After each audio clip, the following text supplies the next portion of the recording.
Hello everyone, welcome back to the class. तो आज के इस वीडियो में हम बात करेंगे इलेक्ट्रिक चार्जेस एंड फील्ड्स के ऊपर, जो सेकंड लेवल के एमसीक्यू थे, जिनका नीट और जेडब्ल्यू मेंस का लेवल होगा। तो वैसे वाले क्वेश्चंस को आज की इस वीडियो में हम ट्राई करेंगे। तो चलिए बिना देर करे शुरू करते हैं। हमारा पहला सवाल है, two negative and equal charges A and B are fixed at a certain distance D, third charge में be equilibrium at a position. तो यहाँ पे आपके पास क्या है, दो इक्वल चार्जेस है, नेगेटिव चार्जेस है वो भी। सही है, दो नेगेटिव इक्वल चार्जेस है, उनको हमने डी दूरी पे रखा हुआ है। तो आपको पूछा गया कि थर्ड चार्ज कहाँ रखा जाए जिससे कि वो इक्विलिब्रियम में रह जाए, यानी कि थर्ड चार्ज के ऊपर नेट फोर्स जीरो हो। तो अब इस क्वेश्चन को कैसे सॉल्व करेंगे, देखिए। तो आपके पास दो चार्जेस है, माइनस क्यू माइनस क्यू, और डिस्टेंस कितना है, डी के बराबर है, राइट। थर्ड चार्ज में भी इक्विलिब्रियम एट ए पोजीशन, तो इसमें थर्ड चार्ज कहाँ पे रखने से इक्विलिब्रियम में आएगा बोल के पूछा है। अब देखिए, ये नेगेटिव चार्ज है और ये नेगेटिव चार्ज है, तो इन दोनों के सेंटर पॉइंट पे इलेक्ट्रिक फील्ड कितनी होगी, जीरो। जब दो सिमिलर चार्जेस होते हैं तो इनके मिड पॉइंट पे इलेक्ट्रिक फील्ड कितनी होगी, जीरो। यानी कि आपको इलेक्ट्रिक फील्ड यहाँ पे जीरो मिलेगी। तो आप थर्ड चार्ज कैपिटल क्यू यहाँ पे रखेंगे तो इस पे फोर्स भी कितना मिलेगा आपको, जीरो। करेक्ट। तो यहाँ पे ये दूरी कितनी है,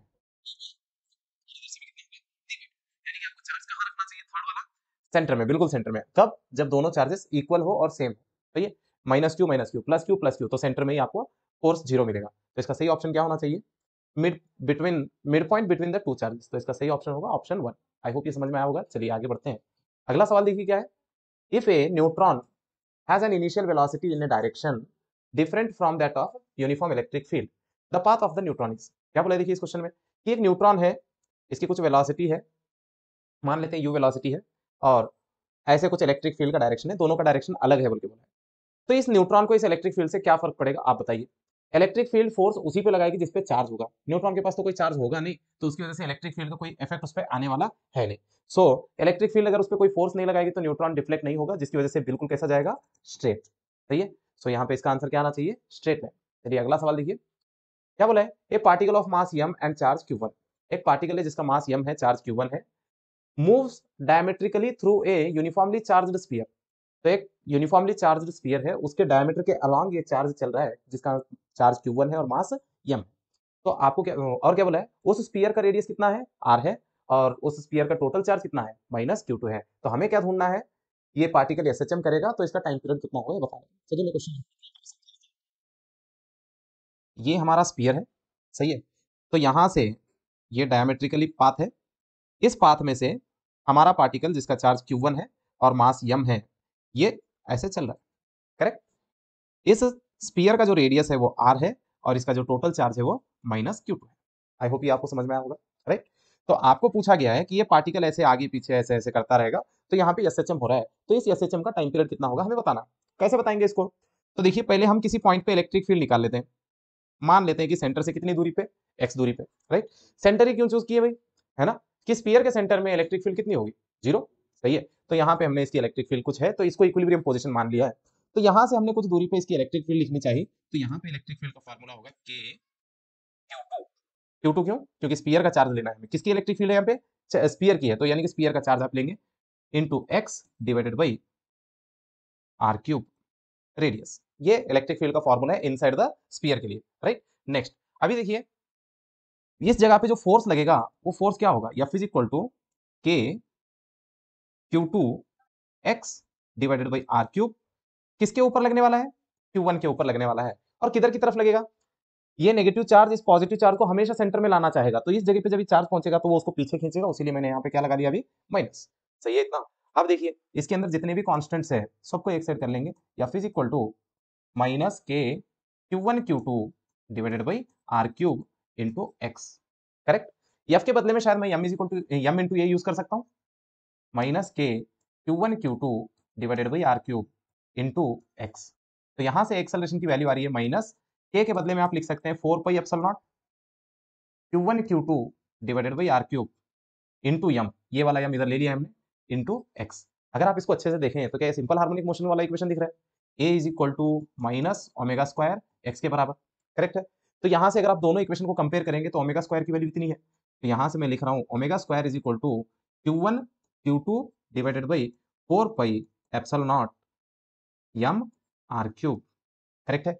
तो यहां से अगर मैं ओमेगा की वैल्यू लिखता हूं तो मेरे को क्या मिलेगा, root Q1 Q2 divided by 4 pi epsilon not R cube यम।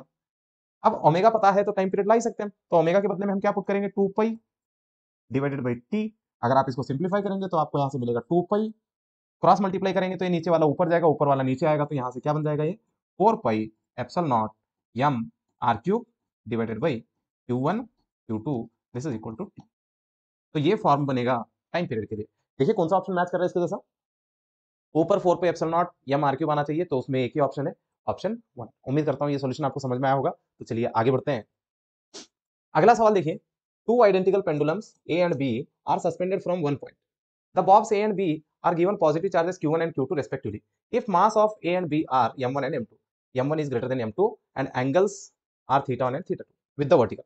तो क्वेश्चन क्या है, यहाँ पे देखिए आपके पास दो पेंडुलम्स है, ये A है जिसका मास M1 है और इसका चार्ज Q1 है, दूसरा पेंडुलम है B जिसका मास M2 है और चार्ज Q2 है, बराबर। क्वेश्चन में बोला है हमें कि M1 जो है बड़ा है किससे, M2 से, करेक्ट। अगर मैं यहाँ पे वर्टिकल बना दूं तो इसने जो वर्टिकल से एंगल बनाया वो थीटा 1 है और इसने जो एंगल बनाया वो थीटा 2। हमें यहाँ पे रिलेशन ढूंढना है थीटा 1 थीटा 2 के बीच में, क्या रिलेशन बनेगा।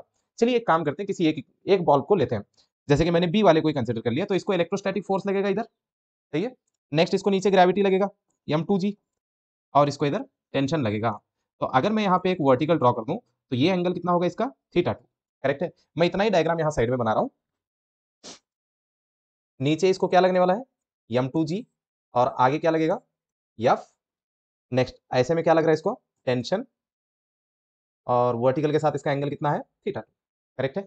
नेक्स्ट अगर आप यहां से देखें तो इस टी को अगर कंपोनेंट में ले लें तो यहां से आपको मिलेगा टी कॉस थीटा 2 और इधर क्या मिलेगा आपको, टी साइन थीटा 2, करेक्ट है। हमने टी को रिजॉल्व कर दिया है, तोड़ दिया है, जैसे कि टी कॉस थीटा वर्टिकल में और टी साइन थीटा हॉरिजॉन्टल में। अगर आप कंपेयर करें यहां से तो टी कॉस थीटा 2 इसके बराबर है, टी कॉस थीटा 2 mg के बराबर है, और वहीं पे टी साइन थीटा 2 इसके बराबर है, एफ के बराबर, करेक्ट बोल रहा हूं। अगर आप सेकंड इक्वेशन को फर्स्ट से डिवाइड करेंगे तो टी और टी कट जाएगा, तो मैं यहाँ पे लिख रहा हूँ T sine theta 2 divided by T cos theta 2 is equal to क्या बचेगा, F divided by M G. T कट गया तो यहाँ से मिल रहा है tan theta which is equal to F divided by M G. आप यहाँ से देख सकते हैं कि इसके ऊपर अगर फोर्स एफ लग रहा है तो इस पे भी एफ ही लगेगा, क्योंकि हमने पहले वाली वीडियो में बताया था कि दोनों चार्जेस इक्वल फोर्स लगाते हैं एक दूसरे पे, तो उसने अगर इस पे एफ लगाया तो ये भी उस पे एफ लगाएगा, यानी कि F is common for both, सही है। तो एफ सेम रहेगा दोनों के लिए, जी की वैल्यू भी सेम है। तो टैन थीटा किस पे डिपेंड करेगा, एम पे डिपेंड करेगा। So tan theta inversely proportional to M, correct है। जिसका मास ज्यादा उसका थीटा कम, और जिसका मास कम उसका थीटा ज्यादा। अब बताइए यहाँ पे मास किसका ज्यादा है, ए का ज्यादा है, तो ए के लिए एंगल कम आएगा और बी के लिए एंगल ज्यादा आएगा, यानी कि थीटा 1 छोटा होना चाहिए, थीटा 2 बड़ा होना चाहिए। तो इसका सही ऑप्शन क्या होगा, ऑप्शन 3। आई होप कि आपको ये समझ में आया होगा। चलिए आगे बढ़ते हैं। नेक्स्ट एक अल्फा पार्टिकल है जो कि घूम रहा है, सही है, इनफाइनेटली लॉन्ग लाइन चार्ज के अराउंड, जिसकी चार्ज डेंसिटी लैम्डा है परपेंडिकुलर डिस्टेंस पे, और इसका सेंटीमीटर फोर्स बताना है आपको। क्वेश्चन क्या है, देखिए बहुत सिंपल सा क्वेश्चन है। एक इनफाइनेट वायर है आपके पास जिसकी चार्ज डेंसिटी लैम्डा है, कोई अल्फा पार्टिकल है जो कि ऐसे इसके अराउंड घूम रहा है उससे आर दूरी पे, करेक्ट है। उसके ऊपर लगने वाला फोर्स बताना है हमें, करेक्ट। तो आप कैसे बताएंगे, देखिए इसमें पहले तो आप इलेक्ट्रिक फील्ड लिखेंगे, lambda divided by 2 pi R epsilon naught, ये इलेक्ट्रिक फील्ड होगी इसकी। इसकी इलेक्ट्रिक फील्ड में अल्फा पार्टिकल को फोर्स लगेगा, तो अल्फा पार्टिकल के लिए चार्ज जो होगा क्यू अल्फा कितना होता है, +2e, करेक्ट है। अब उस पर लगने वाला जो फोर्स होगा वो कैसे लिखेंगे आप, क्यू इंटू ई। तो यहां से एफ की वैल्यू क्या आएगी, +2e into lambda divided by 2 pi epsilon not R, 2 और 2 काट दिया हमने, राइट। तो एफ की वैल्यू क्या आ रही है, lambda divided by lambda E divided by pi epsilon not R. तो देखिए कोई ऑप्शन मैच कर रहा है कैसे, तो इसके लिए सही ऑप्शन आएगा option lambda E divided by pi epsilon not R. उम्मीद करता हूँ ये समझ में आया होगा। हाँ आप बताइए, यहाँ पे सर्कल में घूमना है तो चार्ज डेंसिटी कैसी होगी, वो इसको अट्रैक्ट करने वाली होनी चाहिए कि रिपल करने वाली, बिल्कुल अट्रैक्ट करने वाली। अगर रिपल करने वाली होगी तो वो उसका चक्कर नहीं काटेगा, इससे दूर भाग जाएगा, सही है। तो चलिए यहाँ पे अगला सवाल देखते हैं। यहाँ पे देखिए क्या बोला है, ये चार्ज सिस्टम दिया है, इसकी नेट इलेक्ट्रिक फील्ड का डायरेक्शन किधर होगा बोल के पूछा है। अब उन्होंने बता दिया है कि ये पॉजिटिव वाले पार्ट का डायरेक्शन इधर है और नेगेटिव वाले पार्ट का डायरेक्शन इधर है, तब जो रिजल्टेंट आएगा वो तो इन दोनों के सेंटर में ही आना चाहिए, सही है। तो इन दोनों का सेंटर किधर है, ये ऊपर की तरफ प्लस वाई एक्सिस, नीचे की तरफ माइनस वाई एक्सिस, तो कौन सा आंसर आएगा इसके लिए, along negative Y axis. I hope ये समझ में आया होगा। अगर ये दोनों पॉजिटिव होते तब ये इस साइड आता है, या दोनों नेगेटिव होते तो तब पीछे की तरफ होता। चलिए आगे देखते हैं, अगला सवाल देखिए। इसमें आपको पूछा गया नेट इलेक्ट्रिक डाइपोल बताएं सॉरी, नेट इलेक्ट्रिक डाइपोल इसके अंदर आपको फाइंड करना है। कैसे फाइंड करेंगे देखिए, डाइपोल का डायरेक्शन किधर से किधर होता है, नेगेटिव से पॉजिटिव। तो चलिए मैं इसको रीड्रॉ कर रहा हूं। यस, यहाँ पे कितना है Q है और यहाँ पे कितना है 2Q है और ये वाला लेंथ L है, ये वाला लेंथ भी L है। हाँ, यहाँ पे जो 3Q था माइनस में, हम इसको स्प्लिट करके लिखेंगे। एक पार्ट को इधर -Q में लिखेंगे, एक पार्ट को इधर -2Q में लिखेंगे। अभी भी अगर आप टोटल देखेंगे तो कितना आएगा, -3Q ही आएगा। तो इधर जो डाइपोल आ रहा है इसको हमने नाम दिया है P1। क्या नाम दिया है हमने इसको, P1, जो कि किसके बराबर होगा, Q into L, charge into distance के बराबर। नेक्स्ट इधर का अगर हम लिखेंगे तो इसको हम नाम देंगे P2, जो कि किसके बराबर होगा, 2Q इंटू L के बराबर, चार्ज इंटू डिस्टेंस। आई होप ये समझ में आया होगा। अब बताइए, दोनों डाइपोल इक्विलैटरल ट्रायंगल के वर्टेक्स से शुरू हो रहे हैं ना, तो इन दोनों के बीच का एंगल कितने डिग्री हो, 60 डिग्री। तो यहां से अगर हम रिजल्टेंट का फॉर्मूला लिखें तो under root P1 square plus P2 square plus 2P1 P2 cos theta, ये फॉर्मूला होना चाहिए। अगर आप ध्यान दें तो QL की वैल्यू कितनी है, P1, तो ये QL के बदले में भी आप P1 लिख सकते हैं। तो यहां से आप लिखेंगे कि 2P1, P2 की वैल्यू कितनी है, 2P1 के बराबर है, सही है। तो आप पुट करते चलिए इसके अंदर। तो P1 स्क्वायर मतलब P1 स्क्वायर, रहने देते हैं। P2 स्क्वायर के बदले में क्या लिखेंगे, 4P1 स्क्वायर। कैसे, P2 के बदले में 2P1 रख के स्क्वायर कर देंगे ना, प्लस 2 इंटू P1, P2 के बदले में क्या रखना है, 2P1 फिर से, into cos theta. Cos theta, theta कितने डिग्री बोला मैंने, 60 डिग्री का एंगल बना रहे हैं, तो इसके लिए 60 डिग्री, तो कॉस 60 का आंसर आता है 1/2 बराबर। कॉस 60 का आंसर कितना आता है, 1/2। यहां से ये वाला 2 इसके साथ निकाल देंगे, तो ये देखिए 1 4 2 कितना हो रहा है, 7, यानी कि यहां से आप लिख सकते हैं कि √7 इंटू P1। अब यहाँ पे P1 में तो ऑप्शन है नहीं, QL में है, तो P1 के बदले में हम क्या पुट कर देंगे, तो इसका आंसर आएगा √7 QL। तो देखिए कौन सा ऑप्शन मैच कर रहा है इसके लिए, ऑप्शन। आई होप ये आपको समझ में आया होगा। चलिए आगे बढ़ते हैं। अगला सवाल देखिए, the force between two short electric dipoles separated by a distance r is directly proportional to. दो शॉर्ट इलेक्ट्रिक डाइपोल्स के बीच में जो फोर्स आएगा वो किस पे, r की कितनी पावर पे डिपेंड करेगा बोल के पूछा है। तब इसके लिए कैसे करेंगे देखिए, मान लेते हैं कि हमारे पास एक डाइपोल है P1, यहाँ पे भी एक डाइपोल है P2। डाइपोल से डाइपोल के सेंटर की जो दूरी है मान लेंगे r है, करेक्ट है। अब यहाँ पे P1 की इलेक्ट्रिक फील्ड अगर मैं लिखूं तो इसको मैं नाम दे रहा हूं E1, जो कि 2K P1 divided by R cube, correct है। एक्सियल पॉइंट पे जो इलेक्ट्रिक फील्ड होती है वो 2kp divided by R cube होती है, तो यहाँ पे इसके लिए 2K P1 divided by R cube. इस इलेक्ट्रिक फील्ड की वजह से इसके पास पोटेंशियल एनर्जी आएगी, है ना। तो पोटेंशियल एनर्जी 2 के लिए लिख रहा हूं, तो माइनस P2 E1, सही है, P2 E1 cos theta, right, cos theta. यहाँ पे थीटा की वैल्यू 0 डिग्री है, तो इसके लिए हम इसको 1 कर देंगे, E1 ये वाला P2, करेक्ट है। अब यहाँ पे आप इसकी वैल्यू पुट कर देंगे तो आपको क्या मिलेगा, minus P2 into 2K P1 divided by R cube, this is U, correct है। नेक्स्ट, हमें तो एनर्जी नहीं चाहिए, हमें फोर्स चाहिए। तो फोर्स और एनर्जी का रिलेशन क्या होता है, F is equal to minus du divided by dr, यानी कि इसको डिफरेंशिएट करना पड़ेगा विद रिस्पेक्ट टू r। अगर विद रिस्पेक्ट टू r आप डिफरेंशिएट करेंगे तो इतना टर्म आपके लिए तो कांस्टेंट हो गया ना, आप उठा के बाहर रख दीजिए इसको, माइनस K P1 P2 बाहर रह गया। डिफरेंशिएशन किसका चलेगा, d by D R of 1/r, सही है। तो 1/r क्यूब, 1/r क्यूब का डिफरेंशिएशन करेंगे तो आपको क्या मिलेगा, माइनस K P1, यहाँ पे 2 भी है देखिए, 2 भी है, K P1 P2 into -3 divided by r power 4, सही है। 1/r क्यूब का डिफरेंशिएशन कितना आता है, -3 डिवाइडेड बाई r पावर 4। अगर आप मल्टीप्लाई करते हैं तो यहाँ से आपका फॉर्मूला निकल के आता है 6K P1 P2 divided by r power 4। तो आप इसको याद रख सकते हैं, एक्सियल पॉइंट पे जो इलेक्ट्रिक दो डाइपोल के बीच में जो फोर्स आता है वो 6K P1 P2 divided by r power 4 के बराबर होता है। तो आप बताइए यहाँ पे जो फोर्स है वो इनवर्सली डिपेंड कर रहा है कितने पे, r पावर 4। बताइए कौन सा ऑप्शन मैच करेगा, ऑप्शन 4। आई होप ये आपको समझ में आया होगा। जब भी डाइपोल के ऊपर लगने वाला फोर्स आपको कैलकुलेट करना है तो क्या करेंगे, एक डाइपोल की इलेक्ट्रिक फील्ड पता करेंगे, दूसरे डाइपोल पे पोटेंशियल एनर्जी निकालेंगे, फिर उसका डिफरेंशिएशन करेंगे, राइट।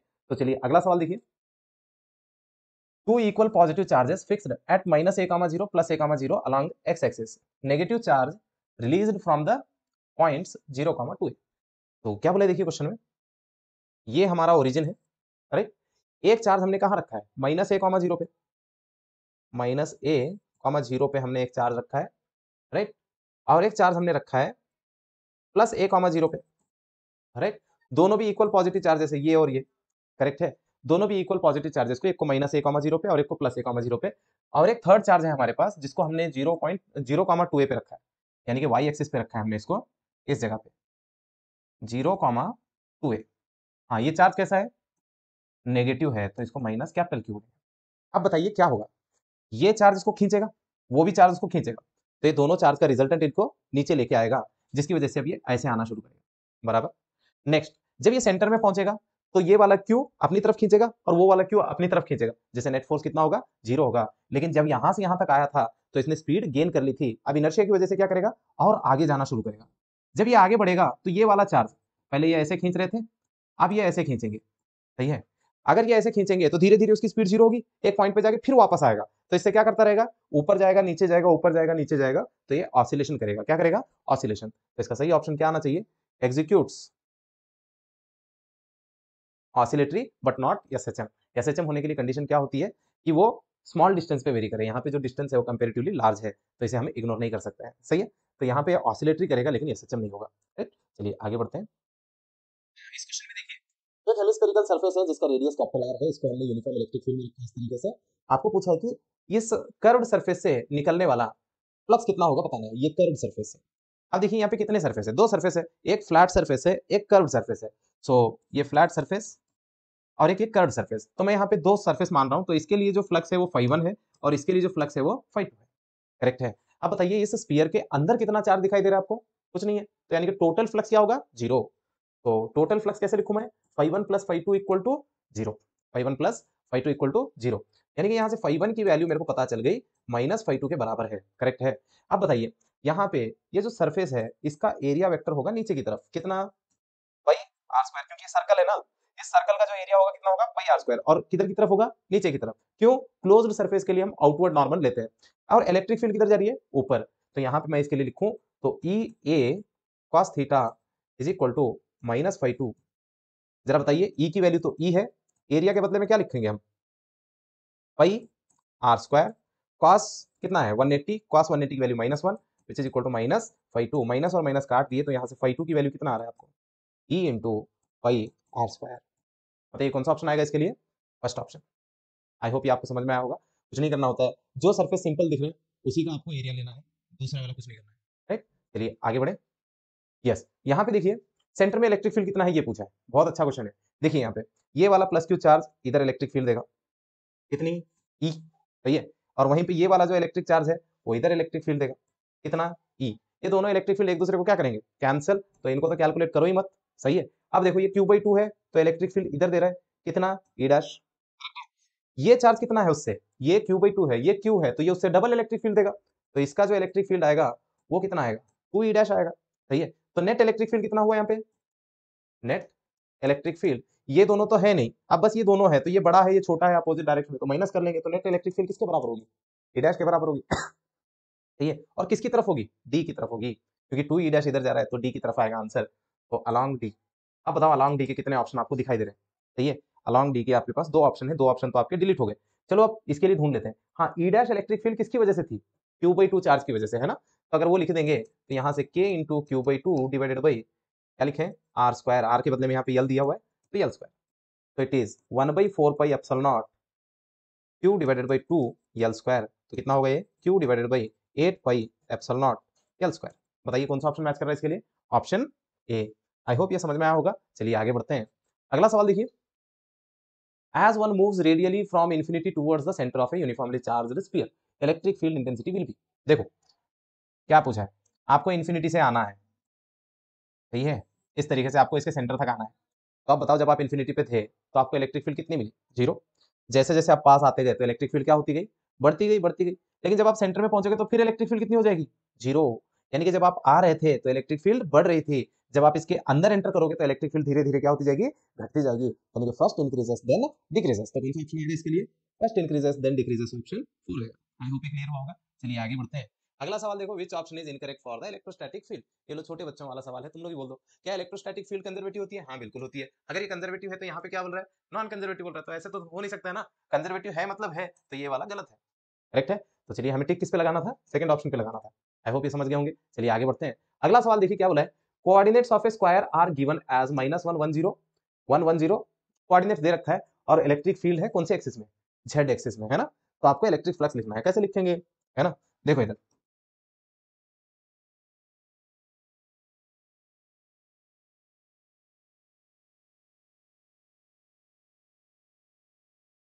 ये एक्स एक्सिस, ये वाई एक्सिस, ये जेड एक्सिस। आई होप ये समझ में आ रहा होगा आपको।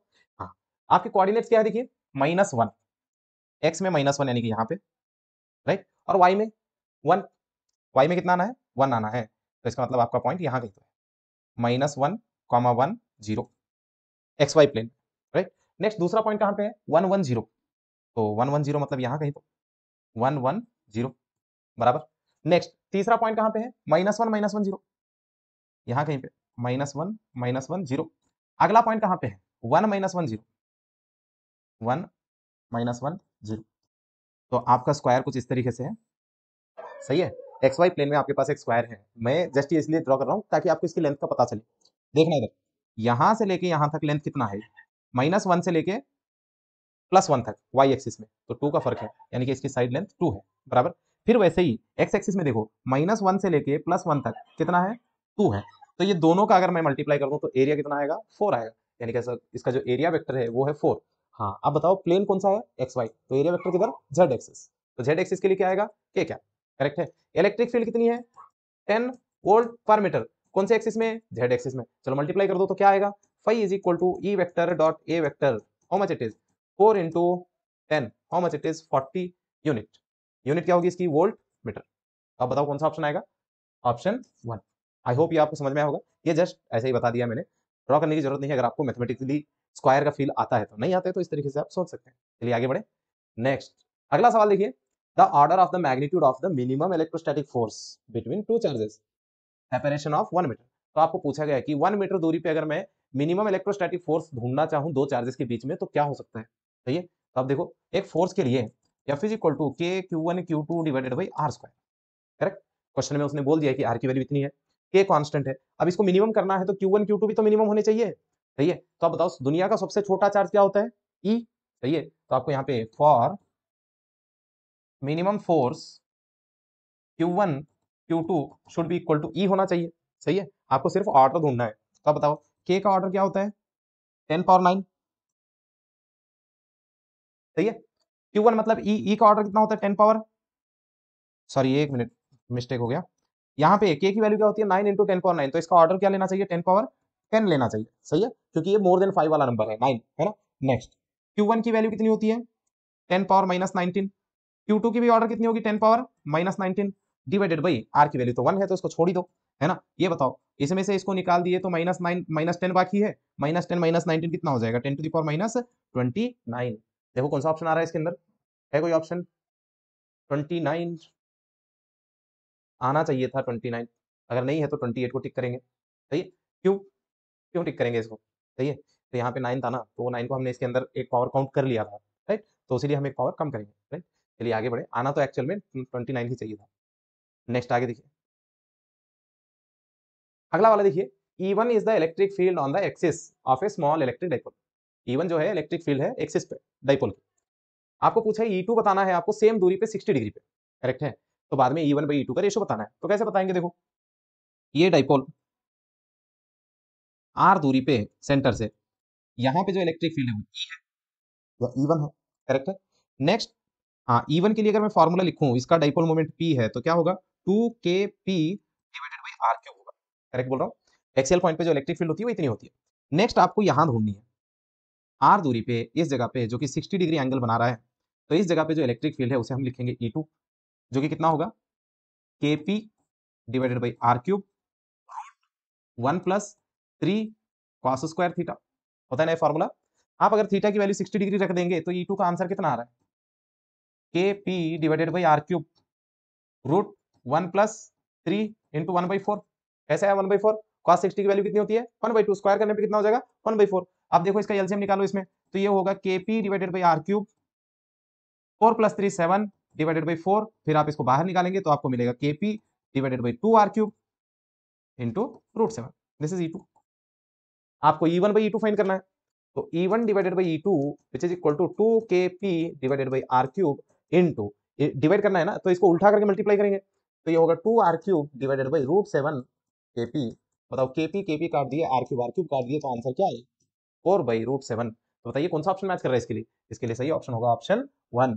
आई होप ये समझ गए होंगे। चलिए आगे बढ़ते हैं। अगला सवाल देखिए, 2 point charges placed at a certain distance 4 metre in air, exert a force on each other, the distance at which these charges will exert the same force in medium of dielectric constant 16। सुनना अच्छे से, आपके पास दो charges है, 2 point charges, कितने हैं नहीं पता है तो आपने मान लिया एक को Q1 और एक को Q2। क्वेश्चन में बोला नहीं है ना कि दोनों इक्वल लेवल के है ना, तो इन दोनों को आपने कितनी दूरी पे रखा था 4 मीटर, इन दोनों के बीच में कुछ फोर्स आ रहा है, कितना है F है। तो आपको क्या पूछ रहा है, अगर यही दो चार्जेस को मैं मीडियम में रखता हूं, इतना ही फोर्स लाना है तो मेरे को कितने डिस्टेंस पे रखना चाहिए। चलो हम देखते हैं उसको।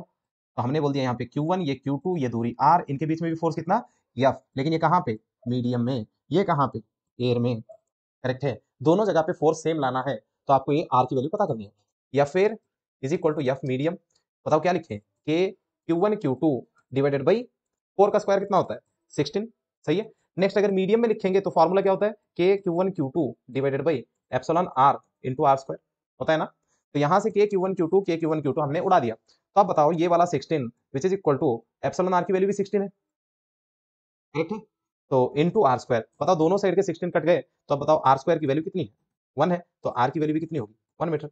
यानी कि एयर में 4 मीटर पे रखने से जितना फोर्स आ रहा था उतना ही फोर्स आपको अगर इस मीडियम में रखने से लाना है तो तब चार्जेस को कितनी दूरी पे रखनी चाहिए 1 मीटर पे। बताओ कोई ऑप्शन है क्या ऐसा। हाँ है, कौन सा वाला है ऑप्शन, ऑप्शन 4 है। आई थिंक ये क्लियर हुआ होगा। चलिए आगे बढ़ते हैं। ए charge particle is moving in a uniform electric field, सही है। इलेक्ट्रिक फील्ड कैसी है, यूनिफॉर्म, कौन सी क्वांटिटी नहीं बदलेगी, है ना। तो आप बताओ स्पीड बदलता है कि नहीं बदलता है, देखेंगे। डायरेक्शन बदलता है कि नहीं बदलता है, देखेंगे। एक्सेलरेशन देखेंगे, है ना। तो यहाँ पे क्या लिखेंगे, F is equal to Q into E होता है, which is equal to M into A होता है, सही है। A is equal to Q E divided by M.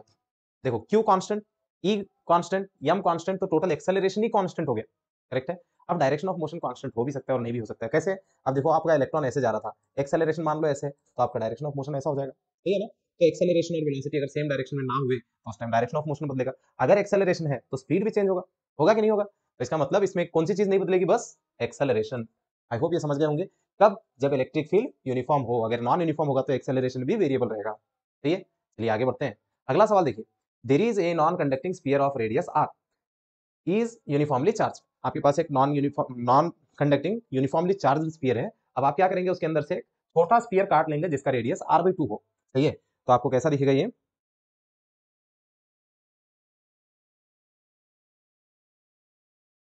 देखो कैसा दिखेगा आपको ये।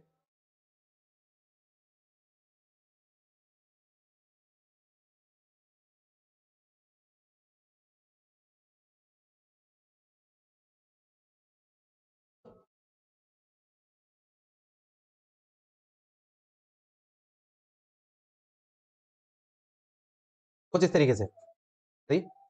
आर रेडियस का बड़ा वाला स्पीयर है और r/2 रेडियस का छोटा वाला स्पीयर है, करेक्ट। तो अभी इसके सेंटर में कितनी इलेक्ट्रिक फील्ड आपको देखने को मिलेगी बोल के पूछा है, तो अब ऑब्वियसली वहां पे जीरो ही होगी, है ना, क्योंकि इलेक्ट्रिक फील्ड हमेशा सेंटर में कितनी होती है स्पीयर के, जीरो होती है, करेक्ट है। तो चाहे वो काटो या मत काटो, उसके अंदर इलेक्ट्रिक फील्ड हमेशा जीरो ही मिलेगी, सही है, सेंटर में। अगर किसी भी पॉइंट पे अगर आप पूछ लें तब भी कितनी मिलेगी आपको, जीरो मिलेगी इस केस में। दूसरे केस में नहीं होगा, क्यों, अगर आप यहाँ पे गॉस लॉ लगाएंगे तो नेट चार्ज एनक्लोज्ड है ही नहीं, तो अंदर कोई चार्ज नहीं है, तो अंदर इलेक्ट्रिक फील्ड कितनी होगी, जीरो। तो इसका आंसर क्या होना चाहिए, जीरो। आई होप ये आपको समझ में आया होगा।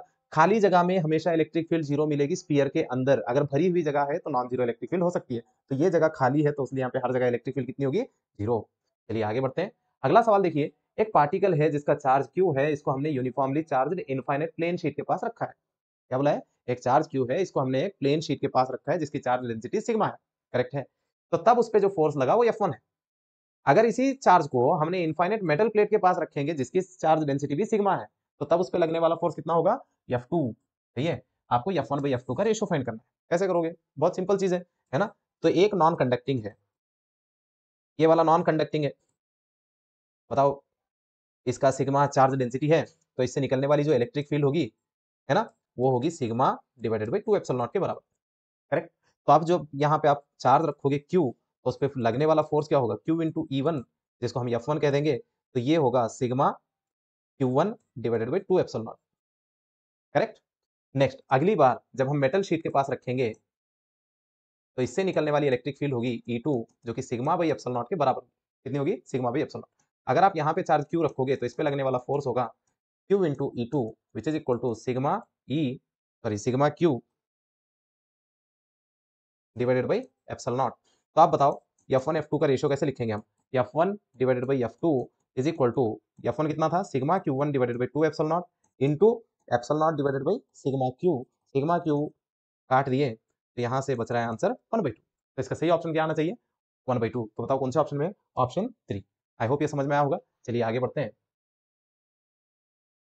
अगला सवाल देखिए, एक रॉड है जिसकी लेंथ L है, टोटल चार्ज Q है, करेक्ट। इसको हमने यूनिफॉर्मली डिस्ट्रीब्यूट किया है इसके लेंथ के अलावा, और फिर बाद में हमने इसको क्या कर दिया सेमी सर्कल में बेंड कर दिया। क्लियर। देन आपको बताना है electric field at the centre of the curvature of the circle. तो कुछ नहीं करना है, बस एक सिंपल सा रॉड है आपके पास, इस तरीके से एक रॉड है, करेक्ट। इसकी लेंथ L है, सही है, L है, इसका टोटल चार्ज Q है। अभी हमने क्या कर दिया इसको ऐसे सेमी सर्कल बना दिया इसको बेंड करके, करेक्ट। तो हमें नहीं पता है कि इसका रेडियस कितना है तो हमने बोल दिया r। अब बताओ लेंथ तो उतनी रहेगी ना, तो इसका जो सर्कमफेरेंस है वो होगा पाई r, जिसे हम कहेंगे यल। बताओ यहाँ से r की वैल्यू कितनी आ रही है, यल डिवाइडेड बाई पाई के बराबर आ रही है, करेक्ट है। तो अभी हमें यहाँ पे इलेक्ट्रिक फील्ड बतानी है, राइट। तो यहाँ पे जो इलेक्ट्रिक फील्ड है उसके लिए हम कैसे करेंगे सॉरी, थीटा पे जाओ, एक छोटा सा एलिमेंट ले लो इतना सा जिसकी लेंथ होगी dl, ये एंगल को हम बोलेंगे d थीटा, ये रेडियस r, करेक्ट। तो इस dl की जो वैल्यू है वो होगी r d थीटा के बराबर, r लिया हमने छोटा सा। इसके ऊपर जो चार्ज है उसे हम लिखेंगे dq which is equal to lambda into D R, बराबर है। अब बताओ लैम्डा की वैल्यू कितनी होगी यहाँ से, q डिवाइडेड बाई l के बराबर। अगर आप उसको इसमें पुट कर देंगे तो q divided by l, dr के बदले में क्या लिखेंगे r d थीटा, सही। अब इतने से चार्ज की वजह से यहाँ पे जो इलेक्ट्रिक फील्ड बनेगी वो ऐसे होगी, इसे हम कहेंगे dE, जो कि कितने एंगल पे है थीटा। तो इस dE को अगर हम तोड़ दें तो इधर वाला साइड में आएगा dE cos थीटा, और इधर वाले साइड में आएगा dE sin थीटा, करेक्ट है। इसके dE cos थीटा वाले कंपोनेंट कट जाएंगे सिमेट्री की वजह से, बस बचेंगे कौन से वाले dE sin थीटा वाले। तो अगर मैं इलेक्ट्रिक फील्ड लिखूं तो इंटीग्रेशन कर देंगे हम dE sin थीटा का, सही है। अब बताओ पहले dE की वैल्यू तो लिख लें, तो dE के लिए हम लिखेंगे तो क्या मिलेगा k dq divided by r square. k dq कितना आया था हमें q divided by l r d theta divided by r square. तो ये r इसके साथ काट दिए। अब इस वैल्यू को उठा के इसके अंदर रख देंगे, integration k q by l d theta, ये r sin थीटा। हाँ जरा बताना यहाँ पे जब अगर आपका पॉइंट आ जाएगा तो थीटा की वैल्यू 0, जब ये पॉइंट घूम के यहाँ आएगा तो तब आपका थीटा की वैल्यू 180 डिग्री। तो आपकी जो लिमिट चलेगी वो 0 से लेके 180 तक जाने वाली है। तो जो कांस्टेंट है इन चीजों को बाहर रखते हैं, के क्यू डिवाइडेड बाई आर यल, ये बाहर, करेक्ट है। इंटीग्रेशन किसका होगा साइन थीटा का, तो मैं डायरेक्ट लिख रहा हूँ। बताओ साइन थीटा का इंटीग्रेशन क्या होगा माइनस कॉस थीटा, लिमिट कहाँ से कहाँ तक 0 से लेके 180 तक, करेक्ट है। अभी आप इसके अंदर ये माइनस बाहर ले लो, उसके बाद लिमिट लगा दो, K Q divided by R L into cos 180 कितना हो जाएगा -1, फिर माइनस कॉस 0 कितना होगा वो भी 1 होगा, सही है। नेक्स्ट अब बताओ ये -2 हो गया, क्यू डिवाइडेड बाई के को मैं लिख रहा हूँ 4 pi epsilon not, 4 pi epsilon not, नीचे और क्या था आर यल, ये माइनस के साथ इंटू -2। अब बताओ माइनस माइनस काट दिए, 2 और 4 काट दिए, तो बताओ क्या बच रहा है Q divided by pi epsilon not R L, place करना होगा यल बाई पाई में। तो यहाँ से आप आर की वैल्यू पुट कर दीजिए, Q divided by pi epsilon not L divided by pi into L, pi और पाई कट गया, तो आंसर क्या मिल रहा है आपको Q divided by epsilon not L square. देखिए कौन सा ऑप्शन है ऐसा, Q divided by epsilon not L square, option 2 ये हमारा करेक्ट आंसर है। आई होप कि ये वाला सॉल्यूशन आपको समझ में आया होगा। चलिए आगे बढ़ते हैं। अगला सवाल देखिए एक पार्टिकल है जिसका मास m है, चार्ज q है, इसको हमने फेंक दिया कितनी स्पीड से u, किसके अगेंस्ट यूनिफॉर्म इलेक्ट्रिक फील्ड के अगेंस्ट, जिसकी वैल्यू e के बराबर है। Distance it travelled before coming to the rest, सही है। तो अब बताओ यूनिफॉर्म इलेक्ट्रिक फील्ड में आपने q चार्ज को फेंका है तो उस पर लगने वाला जो फोर्स होगा वो कितना होगा q इंटू ई, जिसको आप m इंटू ए लिख सकते हैं। तो बताइए a इज इक्वल टू क्या लिखेंगे, हाँ अपोजिट डायरेक्शन में फेंका है तो इसलिए यहाँ पे माइनस आएगा क्योंकि ये रिटार्डेशन करेगा। फॉर एग्जाम्पल ये इलेक्ट्रिक फील्ड है, आपका चार्ज पार्टिकल ऐसे जा रहा है तो इस पे जो फोर्स लगेगा वो आगे की तरफ लगेगा, इसकी वेलोसिटी इधर है, तो फोर्स और वेलोसिटी अपोजिट डायरेक्शन में तो स्पीड घटने वाली है, तो ये रिटार्डेशन होगा, तो minus Q E divided by M बोल के लिखेंगे इसको। आई होप ये समझ में आएगा, माइनस क्यू है स्पीड घट रही है, रिटार्डेशन है। अब बताओ इनिशियल स्पीड यू है, फाइनल स्पीड कितनी है 0, एक्सेलरेशन है, आपको चाहिए डिस्प्लेसमेंट। बताओ इन सबके बीच में रिलेशन क्या होता है, V square minus U square equal to 2s है ना, वो अगर यूज कर लेंगे तो आ जाएगा। We know that V square minus U square equal to 2as। बताओ वी की वैल्यू कितनी 0, यू तो यू है, U square 2 minus Q E divided by M into S, सही बोला है। ये लो, ये वाला माइनस और ये वाला माइनस काट दिया, इसी हमको इधर मल्टीप्लाई करेंगे तो ये होगा M U square divided by 2, सही है। उसके बाद यहाँ पे Q E which is equal to S. बताओ कौन सा ऑप्शन मैच कर रहा है ऐसे, तो इसके लिए सही ऑप्शन होगा option C, M U square by 2 Q E, सही है। तो चलिए आगे बढ़ते हैं। अगला सवाल देखिए, एक पार्टिकल है जिसका चार्ज माइनस क्यू है, मास एम है और ये सर्कुलर ऑर्बिट में घूम रहा है एक फिक्स्ड पॉइंट चार्ज के जिसका चार्ज प्लस क्यू है और रेडियस आर है। तो हमें बताना है कि टाइम पीरियड कौन सा वाली इक्वेशन को सेटिस्फाई करेगा। अब ये तो सिंपल सी बात है, हमने पढ़ा है Kepler third law planetary motion के लिए, तो वहां पे भी इनवर्स स्क्वायर ला आता था, यहाँ पे भी इनवर्स स्क्वायर लाएगा, तो T square is directly proportional to R cube. लेकिन फिर भी हम प्रूफ कर ही लेते हैं। तो देखिए क्या है, ये ऑर्बिट है, यहाँ पे प्लस क्यू चार्ज है, ये माइनस क्यू चार्ज है, ये दूरी आर है, करेक्ट है। तो अब हमें इसका टाइम पीरियड निकालना है।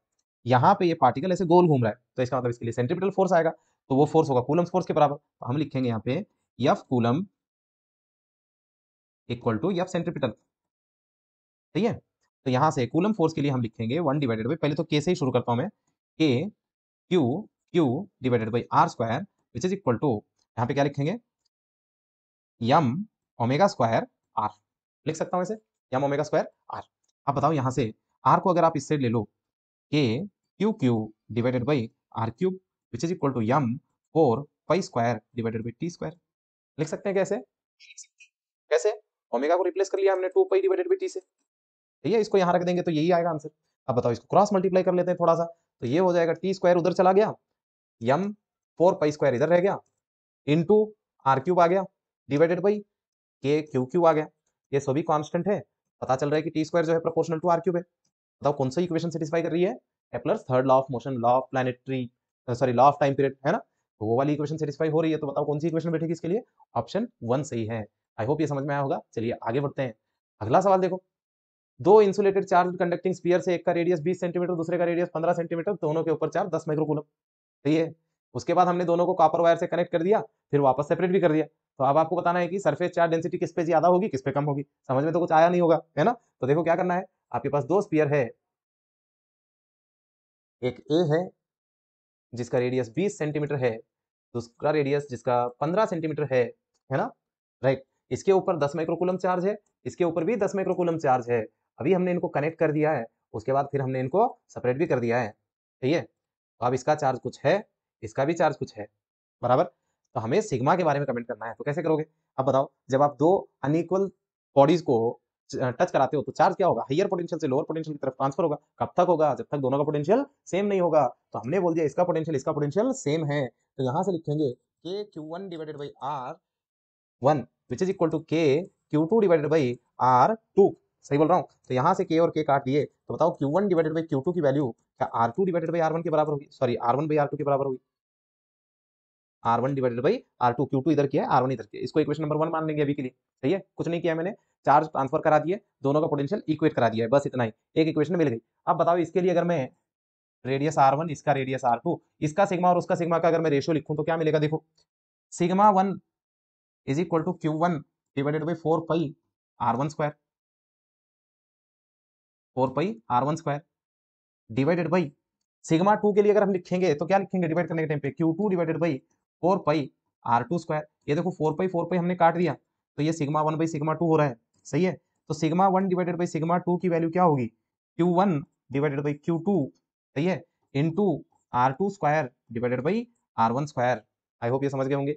Next Q one by Q to मेरे को पहले से ही पता है, तो मैं यहाँ से बोल रहा हूँ sigma one divided by sigma two की value R one divided by R two into R two square divided by R one square के बराबर होगी। तो ये इसके साथ काट दिए, तो sigma one by sigma two किसके बराबर, R two by R one. अब जरा देखना यहाँ पे रेडियस और सिग्मा एक दूसरे के साथ कैसे प्रोपोर्शन में, इनवर्स प्रोपोर्शन में है।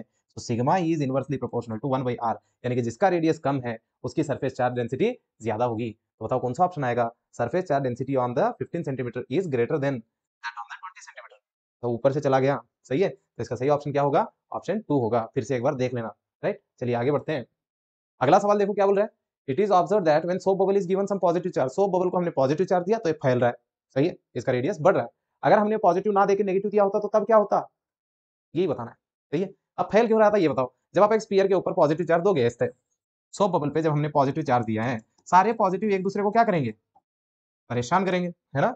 परेशान करने से सभी एक दूसरे से दूर भागना चाहेंगे, जिसकी वजह से रिपल्शन होगा, रिपल्शन से स्फीयर सरफेस बड़ा होना चाहेगा। सही है, अगर आप नेगेटिव दोगे तब भी तो रिपल्शन ही होगा, रिपल्शन होने से तब क्या होगा, तब भी तो इंक्रीज ही होना है, तो रेडियस इंक्रीजेस।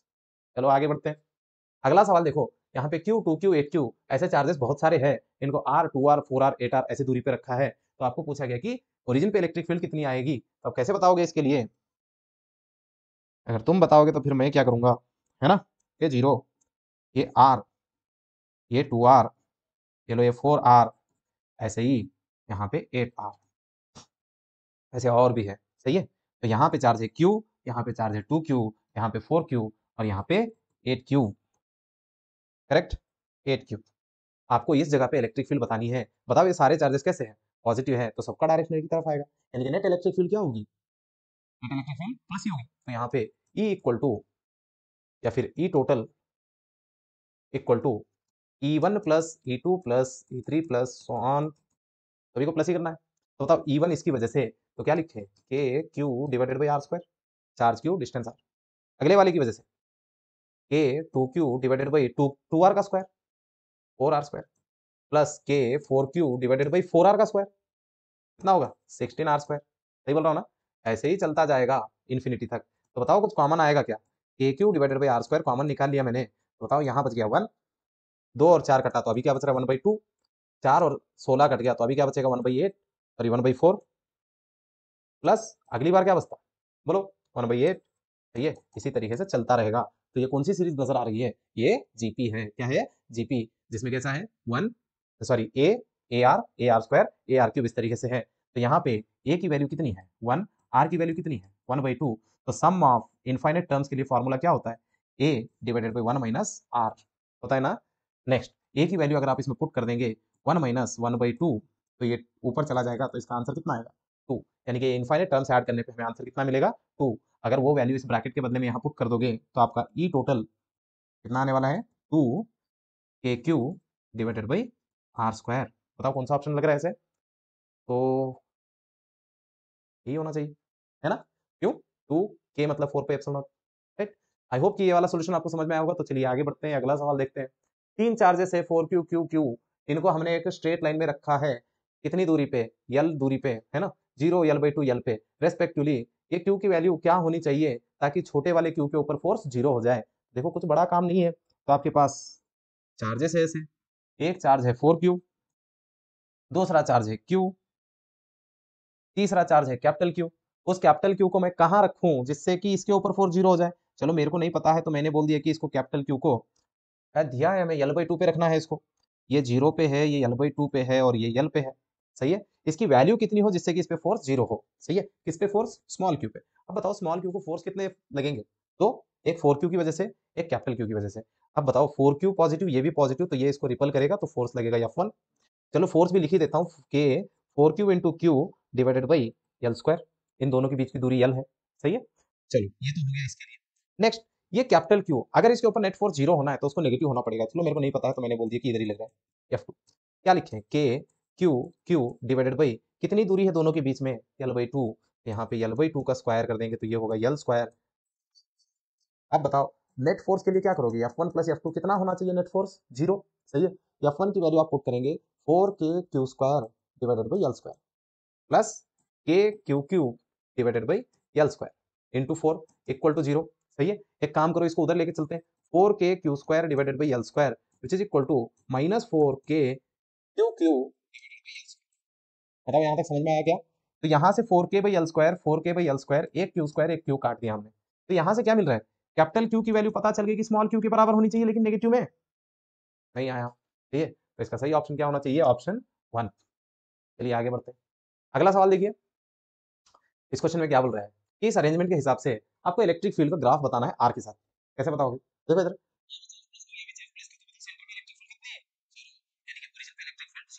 बताओ कितने ग्राफ में इलेक्ट्रिक फील्ड 0 हो रही है, इसमें नहीं हो रही है, सेंटर में ओरिजिन पे 0 नहीं है, तो इसका मतलब ये गया, ये भी गया। सही है, ये 2 है। अभी 2 में से देखो, इसमें जो इलेक्ट्रिक फील्ड आएगी वो अगर आप लिखोगे तो वो इलेक्ट्रिक फील्ड ऐसे कुछ होगी, √R² प्लस A²। सही है, तो यहाँ पे ये जो ग्राफ बता रहा है ये कंटिन्यूअसली बढ़ने जैसा बता रहा है, यानी कि डायरेक्टली प्रोपोर्शनल बता रहा है। इलेक्ट्रिक फील्ड के फॉर्मूले में K Q divided by R square. कैसे डिपेंड करते हैं? इनवर्सली। ये ग्राफ क्या बोल रहा है? आर बढ़ने से इलेक्ट्रिक फील्ड बढ़ेगा, ऐसा नहीं हो सकता है। सही है, तो इसके लिए सही ऑप्शन क्या रह गया? ऑप्शन 2, पहले बढ़ेगा फिर घटेगा। सही है। नेक्स्ट अगला सवाल देखिए, which of the following is are correct. इनमें से कौन सा वाला करेक्ट ढूंढना है, बस तुम्हें तो आता ही है ना। ये देखो, यूनिफॉर्म इलेक्ट्रिक फील्ड है, इसमें net force on the electric dipole is always zero.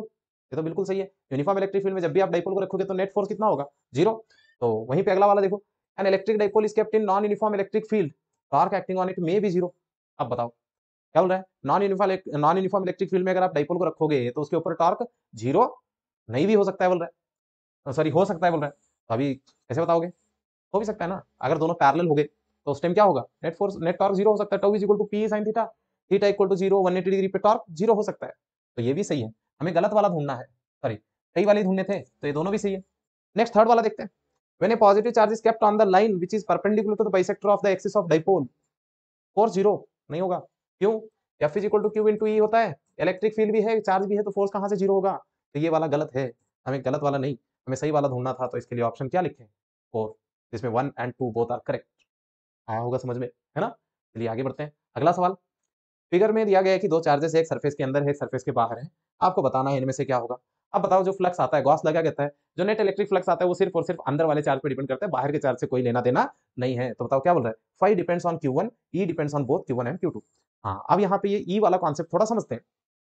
इस पॉइंट पे अगर आपको मैं पूछूं इलेक्ट्रिक फील्ड फाइंड करो, तो तब आप किसकी इलेक्ट्रिक फील्ड फाइंड करोगे? Q1 की भी फाइंड करोगे, Q2 की भी फाइंड करोगे। मतलब इस सरफेस के ऊपर कहीं पे भी अगर मैं इलेक्ट्रिक फील्ड पूछूंगा, तो तब वहां पे इलेक्ट्रिक फील्ड किन किन की वजह से होगा? Q1 Q2, inside outside charges की वजह से इलेक्ट्रिक फील्ड होगा। लेकिन सिर्फ फ्लक्स अगर पूछ लें तो तब किसकी वजह से होगा? Only inside charge. E is due to E is due to both inside and outside charges। E किसकी वजह से हो सकता है? इनसाइड आउटसाइड सबकी वजह से हो सकता है। Pi is only due to inside charge. Pi किसकी वजह से हो सकता है? सिर्फ इनसाइड चार्ज की वजह से हो सकता है, आउटसाइड वाली की वजह से बिल्कुल भी नहीं होगा। तो बताओ कौन सा ऑप्शन आएगा इसके लिए? ऑप्शन 1 तो सही है, अभी आगे जाके बहुत 1 एंड 2 भी लग रहा है। सही है। अब बताओ, अगर Q1 की वैल्यू जीरो हो गई तो अंदर चार्ज कितना? जीरो, तो फ्लक्स कितना? जीरो। सही है, तो Q1 equal to zero, then phi equal to zero, very true. लेकिन इलेक्ट्रिक फील्ड जीरो होगी कि नहीं होगी? Q1 जाने से इलेक्ट्रिक फील्ड थोड़ी ना जाएगी, Q2 की वजह से रहेगी ना, क्योंकि इलेक्ट्रिक फील्ड दोनों की वजह से है। तो एक चला गया तो अभी एक की बचेगी, तो इसका मतलब सही ऑप्शन कौन सा है? 2 भी है। तो इसके लिए सही ऑप्शन क्या आना चाहिए? ऑप्शन 4 आना चाहिए, बोथ 1 एंड 2। आई होप ये समझ में आया होगा। चलिए आगे बढ़ते हैं। इस क्वेश्चन में हमसे कहा गया है, a light rod of length L with 2 point charges Q and minus Q, both of masses M, are attached to its end, is placed in a region of uniform electric field of intensity E। तो यहाँ पे क्या बोला है? एक light rod है, मतलब इसका कोई मास नहीं है। ये जो पार्टिकल है इसका मास m है और इसका भी मास m है, और इस टोटल लेंथ इसकी L है। तो इसके सेंटर से इधर की दूरी L/2 और इधर की भी दूरी L/2। हमें इसका एंगुलर एक्सेलरेशन बोलना है। तो पहले यहाँ पे टॉर्क अगर लिखा जाए तो ये होगा PE sin थीटा, जिसकी वैल्यू होगी I अल्फा के बराबर। सही है, तो यहाँ से अल्फा की वैल्यू आएगी PE sin theta divided by I। तो यहाँ पे P की वैल्यू किसके बराबर है? Q इंटू L के बराबर है, और I की वैल्यू किसके बराबर है? ये मास L/2 दूरी पे है, तो इसके लिए हम लिखेंगे m r² plus m r², दोनों मासेस के लिए। तो ये टोटल में 2m r², r मतलब L/2 है, तो इसका स्क्वायर करेंगे तो L²/4। तो इसका आंसर आएगा mL²/2। तो अगर ये सारे वैल्यू हम इसके अंदर पुट कर दें तो हमें मिलेगा QLE sin theta divided by mL² divided by 2। तो ये वाला L और ये वाला L² हमने काट दिया, तो यहाँ से हमें मिला 2QE sin theta divided by m। Correct है। तो देखिए कौन सा ऑप्शन मैच कर रहा है इसके लिए, नीचे एक L भी बचेगा, mL। तो 2QE sin theta divided by mL, तो इसका सही ऑप्शन होगा ऑप्शन 4। इस क्वेश्चन में क्या बोला गया है? 3 डायग्राम दिए हुए, 3 शीट्स है हमारे पास, हमें इसका इलेक्ट्रिक फील्ड वाला डायग्राम बनाना है। तो कैसे बनाएंगे देखेंगे। यहाँ पे देखिए, इस पॉइंट पे अगर आप इलेक्ट्रिक फील्ड देखोगे तो इस सरफेस की वजह से 3 सिग्मा वाले की वजह से इधर आएगा, 2 सिग्मा सिग्मा को आप ऐड कर लो तो 3 सिग्मा ही होगा, तो उसकी वजह से इधर आएगा। ये और ये दोनों सेम रहेंगे तो ये कट जाएंगे। करेक्ट है। तो ये नेट इलेक्ट्रिक फील्ड यहाँ पे जीरो होगी, मतलब इन दोनों के बीच में कोई इलेक्ट्रिक फील्ड नहीं होनी चाहिए, यानी कि 2 सिग्मा 3 सिग्मा में कोई इलेक्ट्रिक फील्ड नहीं होगी। अगर आप सिग्मा 2 सिग्मा में देखेंगे तो इधर से ये सिग्मा का आ रहा है, अब इस साइड कितने हैं? 2 सिग्मा 3 सिग्मा, यानी कि इधर से 5 सिग्मा आएगा, तो इससे बड़ा वाला आना चाहिए। सही है, अगर इधर 1 है तो इधर 5 है, तो नेट इलेक्ट्रिक फील्ड कितनी होगी? 4 इस तरफ। सही है, तो इस सिग्मा के लिए इलेक्ट्रिक फील्ड आती हुई दिखनी चाहिए। तो अब बताओ कौन सा वाला डायग्राम है? इसमें कैसा दिख रहा है? जाता हुआ दिख रहा है, तो ये वाला नहीं है। इसमें तो यहाँ पे खाली हो गया है, यानी कि यहाँ पे चलो बता रही है, तो ये भी नहीं है। ये वाला देखिए, इसमें इन दोनों प्लेट्स के बीच में इलेक्ट्रिक फील्ड 2 सिग्मा से सिग्मा की तरफ जाना चाहिए था, जा रहा है, तो इसके लिए सही ऑप्शन क्या होगा? ऑप्शन 3। आई होप ये आपको समझ में आया होगा। चलिए आगे बढ़ते हैं। क्वेश्चन में हमसे कहा गया है एक चार्ज है Q, इसको हमने रखा है 1 to 1 पे, दूसरा चार्ज है -Q, इसको हमने रखा है 101 पे, और इलेक्ट्रिक फील्ड लगा रखी है 2I कैप। तो हमें बताना है कि यहाँ पे इलेक्ट्रिक डाइपोल कितना होगा, सॉरी टॉर्क कितना होगा। तो इसके लिए आप क्या करेंगे, पहले डाइपोल का जो डिस्टेंस वाला वेक्टर होगा वो फाइंड करेंगे। डाइपोल की डायरेक्शन किधर से किधर होती है? नेगेटिव से पॉजिटिव, तो नेगेटिव चार्ज को इनिशियल मानेंगे और इसको फाइनल मानेंगे, राइट। तो बताइए आर वेक्टर कैसे होगा? R vector is equal to x2 minus x1 I cap, y2 minus y1 J cap, plus z2 minus z1 K cap. अगर आप इसके अंदर पुट करेंगे तो आपको ये मिलेगा आई कैप, जे कैप, के कैप। सही है, दिस इज आर वेक्टर। अगर आप पी वेक्टर लिखना चाहेंगे तो आप लिखेंगे Q into R vector, Q की वैल्यू क्यू है, सही है, I cap plus J cap plus K cap, correct है। नेक्स्ट, अभी आपको टॉर्क चाहिए, तो टॉर्क का फॉर्मूला वेक्टर फॉर्म में क्या होता है? P vector cross R vector, sorry R नहीं, E vector, P vector cross E vector, सही है। पी की वैल्यू हमें पता चल गई, क्यू आई जे के क्रॉस आई, सही है। आई क्रॉस आई कितना हो जाता है? 0 होता है, तो इसके साथ नहीं करेंगे, क्यू को एज इट इज रख दो। यहाँ पे ई की वैल्यू 2 है, 2i, तो ये वाला 2 क्यू एज इट इज रखेंगे। हाँ, आई को जे से मल्टीप्लाई करेंगे तो ये आएगा के, फिर आई को के से मल्टीप्लाई करेंगे तो आंसर आएगा माइनस जे, सही है। नेक्स्ट, अभी हम इसे मॉड निकालेंगे, तो यहाँ से टॉर्क का मैग्नीट्यूड आएगा 2q under root 1 plus 1 which is equal to 2 root 2 Q. तो देखिए कौन सा तो ऑप्शन मैच कर रहा है कैसे? 2 root 2 Q newton metre, so option 1 is the right answer. तो चलिए अगला सवाल देखिए। एक स्फीयर है जिसका रेडियस कैपिटल ए है, यूनिफॉर्म इलेक्ट्रिक फील्ड में रखा है, सही है, इनवर्ड इलेक्ट्रिक फ्लक्स पूछा है। तो क्या पूछा है? स्फीयर है, रेडियस आर है, इलेक्ट्रिक फील्ड ऐसे है,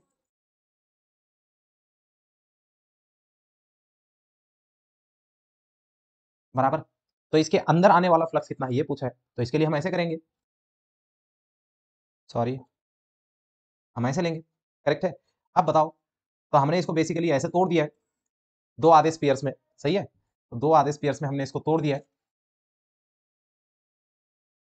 तो नीचे वाले आधे स्पेयर से एंटर कर रहा है, तो एंटर करने वाला फ्लक्स हमारा ऐसा, तो इलेक्ट्रिक फील्ड इसमें एंटर करेगी, इसमें से एग्जिट करेगी ऐसे। नेट फ्लक्स तो जीरो ही होना है क्योंकि स्पीयर के अंदर कोई चार्ज था नहीं, सही है। तो आप बताओ इससे निकलने वाला फ्लक्स, इसका एरिया वेक्टर भी इधर ही है, इलेक्ट्रिक फील्ड भी इधर ही है, तो थीटा की वैल्यू 0 डिग्री, तो इसका flux φ2 E pi R square, area की वैल्यू कितनी? पाई आर स्क्वायर, क्योंकि ऊपर वाला तो सर्कल है ना, ये सर्कल का एरिया पाई आर स्क्वायर। अब बताओ इसके लिए फ्लक्स होगा φ1। हमें पता है कि टोटल फ्लक्स कितना होना चाहिए? 0, क्योंकि अंदर कोई चार्ज नहीं है, तो यहाँ से हम लिख देंगे φ1 प्लस φ2 इक्वल टू 0। तो यहाँ से φ1 की वैल्यू क्या हो गई? माइनस φ2, तो which is equal to minus E pi R square. तुम्हें कुछ समझ नहीं आया तो इसका सही ऑप्शन क्या होना चाहिए? माइनस पाई आर स्क्वायर ई। तो बताओ कौन सा ऑप्शन आएगा? ऑप्शन 4 आएगा। नहीं समझ में आया तो फिर से एक बार देख लो इसको, राइट। चलिए, क्वेश्चन में हमसे कहा गया है दो चार्जेस है क्यू और 2q, इनको डी दूरी पे हमने रखा है, तो हमसे पूछा गया कि थर्ड चार्ज कैपिटल क्यू कहाँ रखें जिससे कि ये दोनों चार्जेस क्यू और 2q रेस्ट में रहे, यानी कि इनके ऊपर नेट फोर्स 0 हो। तो चलिए इस क्वेश्चन को कैसे सॉल्व करना है, देखिए ये वाला q, ये वाला 2q, इन दोनों के बीच की दूरी d, मान लेते हैं कि हमने चार्ज यहाँ रखा है कैपिटल Q, इधर से x दूरी पे और इधर से d माइनस x दूरी पे, करेक्ट। अब इस कैपिटल Q के ऊपर एक फोर्स लगेगा Q की वजह से जिसे हम बोलेंगे F1, और एक फोर्स लगेगा 2Q की वजह से जिसे हम कहेंगे F2।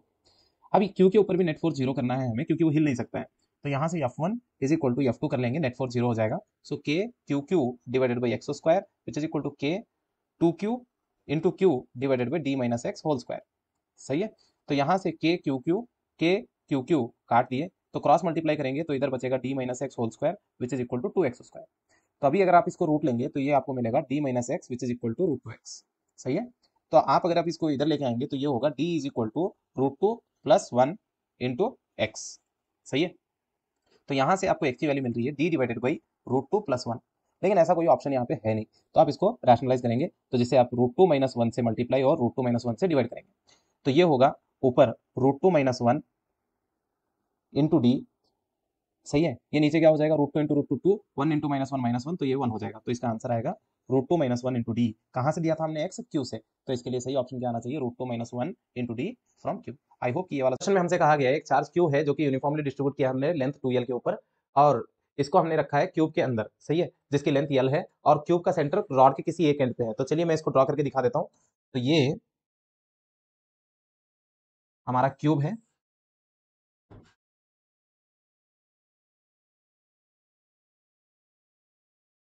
इसकी एड्ज लेंथ l है, राइट। तो यहाँ पे कोई रॉड हमने रखा है, जिसकी लेंथ 2l है, बराबर, ये सेंटर में है, सही है। तो आप बताओ रॉड क्यूब के अंदर कितना है, l/2, क्योंकि ये लेंथ l है, ये 2l है, तो ये सेंटर से इधर कितना होगा, l/2, बराबर। तो आपको पूछा है फ्लक्स कितना आएगा, सही है। तो आप बताओ 2l लेंथ के ऊपर कितना चार्ज रखा है आपने, क्यू, तो बताओ l लेंथ पे कितना चार्ज रखा है आपने, q/2, सही है। तो बताओ l/2 लेंथ पे कितना चार्ज आएगा, q/4, यानी कि इसके अंदर जो चार्ज है वो q/4 है। तो बताओ फ्लक्स की वैल्यू क्या आएगी, q/4 divided by epsilon naught. तो इसका सही ऑप्शन क्या होगा, ऑप्शन 2। आई होप ये आपको समझ में आया होगा। चलिए आगे बढ़ते हैं। इस क्वेश्चन में हमसे कहा गया है electric field in the region is radially outward, E is equal to KR के बराबर इलेक्ट्रिक फील्ड है। आपको बताना है कि चार्ज कितना एनक्लोज्ड है एक स्फीयर में जिसका रेडियस a है, सही है। तो इसके लिए कुछ नहीं करेंगे, हम इलेक्ट्रिक फील्ड पता है, एरिया पता है, तो फ्लक्स निकालेंगे और फ्लक्स मिल जाएगा तो q बाई एप्सिलॉन नॉट कर लेंगे, है ना। तो फ्लक्स का फॉर्मूला होता है E इंटू ए। बताओ कहाँ पे सॉल्व करना है, at r is equal to a पे सॉल्व करना है ना हमें। तो आप बताइए यहाँ से E की वैल्यू r के बदले में क्या पुट करेंगे हम, a। एरिया का वैल्यू क्या होता है स्फीयर के लिए, 4 पाई a स्क्वायर। यहाँ से फ्लक्स की value q divided by epsilon naught. तो बताओ q की वैल्यू कितनी आएगी, a 4 pi a cube, sorry a square into epsilon not. अगर आप इनको सही से लिख दें तो ये होगा q 4 pi a epsilon not a cube. बताओ कौन सा ऑप्शन आ रहा है इसके लिए, इसके लिए सही ऑप्शन आएगा ऑप्शन 1। आई होप ये समझ में आया होगा। आपको इलेक्ट्रिक फील्ड की वैल्यू पता करनी है एक r इक्वल टू a पे, फिर वहीं पे आपको एरिया पता है तो आप वहां से फ्लक्स लिख सकते हैं। चलिए अगला सवाल देखते हैं। Electric field due to very short dipole at its axis is E। Electric field of the dipole at the same distance equatorial point will be. तो ये देखो ये शॉर्ट डाइपोल है, इसकी इलेक्ट्रिक फील्ड अगर यहाँ पे पूछी जाए तो वो इधर की तरफ E के बराबर है। अगर वही चीज यहाँ से अगर मैं E की वैल्यू लिख दूं तो ये होगी 2kp divided by r cube, ये दूरी r। अगर वही यहाँ पे हमें r दूरी पे पूछा जाए तो इसे हम लिखेंगे a डैश, ये होगा kp divided by r cube, और इसका डायरेक्शन डाइपोल के अपोजिट होगा। तो यानी कि ये दोनों एक दूसरे के अपोजिट होते हैं, सही है। ई एक्सियल और ई इक्वेटोरियल दोनों भी एक दूसरे के अपोजिट होते हैं, यानी कि माइनस आना जरूरी है। तो अब बताओ माइनस वाला ऑप्शन 2 है आपके पास, और दोनों की वैल्यू सेम नहीं है। इसका 2kp बाई आर क्यूब है, यानी कि इसका डबल है एक्सियल वाले का, इसका हाफ है। तो यानी कि ई इक्वेटोरियल की वैल्यू एक्सियल की वैल्यू से हाफ है, तो कौन सा ऑप्शन आएगा, फर्स्ट वाला। चलिए एक लास्ट क्वेश्चन और देख लेते हैं। इस क्वेश्चन में क्या बोला है, 1 coulomb is equal to how many EMU। तो 1 कूलम इक्वल टू 1/10 EMU। तो इसके लिए आंसर आना चाहिए 10 पावर माइनस 1। तो सही ऑप्शन होगा ऑप्शन 1। उम्मीद करता हूँ इतने सारे क्वेश्चन आपको समझ में आए होंगे। सो वीडियो के लास्ट तक बने रहने के लिए आप सबका धन्यवाद। सो मिलते हैं अगली क्लास में, तब तक के लिए पढ़ते रहिए, और कुछ भी क्वेश्चन है तो कमेंट करते रहिए। चलिए मिलते हैं अगली क्लास में।